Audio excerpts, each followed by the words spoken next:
Hello guys, welcome back to my channel. నేను మీ తారక్ సునీల్. ఈ video జాగ్రత్తగా చూడండి, వినండి, ఎందుకంటే దీనిలో పెద్ద కాంట్రవర్సీ టాపిక్ నేను మాట్లాడబోతున్నాను.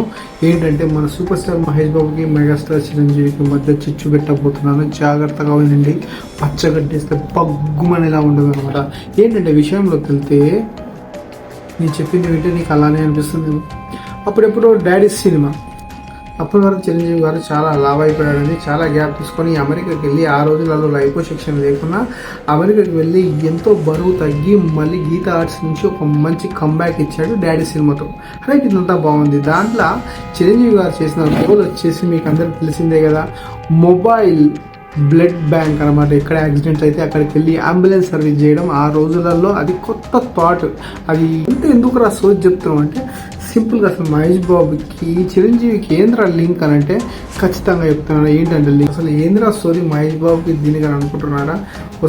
ఆడికే వస్తున్నాను, జాగ్రత్తగా వినండి. ఏంటంటే ఆ సినిమాలో ఏదైతే రియల్గా చేశాడు, తన కూతురు కోసం, అంటే తన డబ్బు లేక వైద్యం ఉండి చనిపోతుంది, కానీ అలాంటి పరిస్థితి ఎవరికి రాకూడదని ఆ సినిమాలో అక్షయ ఫౌండేషన్ ఫ్రీ వైద్యం చేస్తాడు. డబ్బులు లేక ఎవరు చనిపోద్దని. అది సినిమా మట్టుకే, అది ఓన్లీ సినిమా మట్టుకే మన మెగాస్టార్ చిరంజీవి గారు చేశారు. కానీ అదే రియల్ లైఫ్లో సూపర్ స్టార్ మహేష్ బాబు గారు చేశారు. ఎస్, మీరు వింటుంది నిజమే.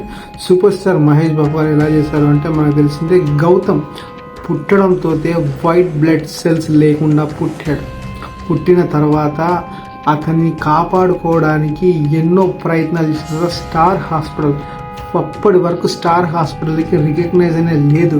కానీ వెన్ గౌతమ్ని తీసుకున్న యాజమాన్యం అసలు ఛాన్సెసే లేదన్న మహేష్ బాబు గారికి, వాడిని మంచిగా తీసుకొని బయటకు వచ్చిన తర్వాత అప్పుడు మహేష్ బాబు రియల్గా రియలైజ్ అయింది.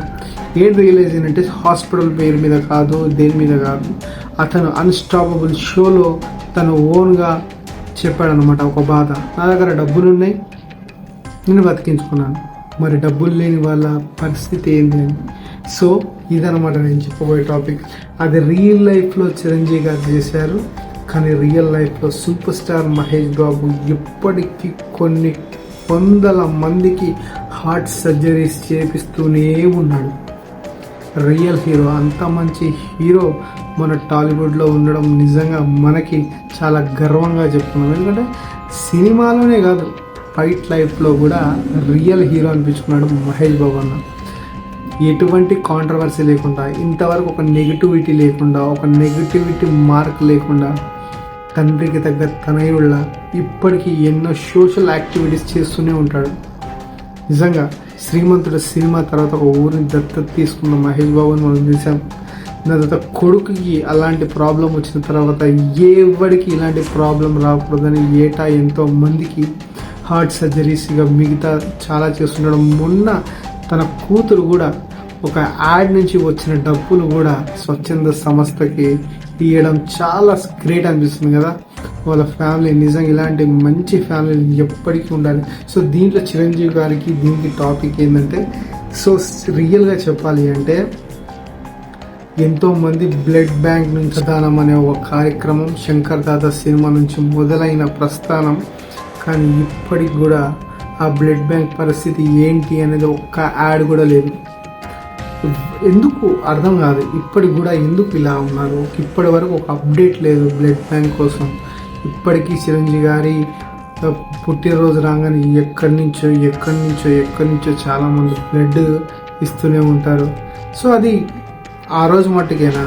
సో అందుకే నేను అన్నది ఏంటంటే, రియల్ లైఫ్లో కూడా ఎంతో మందికి చేశాడు చిరంజీవి గారు. ఎవరికి చేశారంటే, సినిమా వాళ్ళకి, తన సొంత ఫ్రెండ్ సుధాకర్కి చేశాడు. దాని తర్వాత తన చుట్టూ ఉండే ఓన్లీ సినీ యాక్టర్స్కి చేశాడు తప్ప బయటి ప్రజలకు చేయలేదు.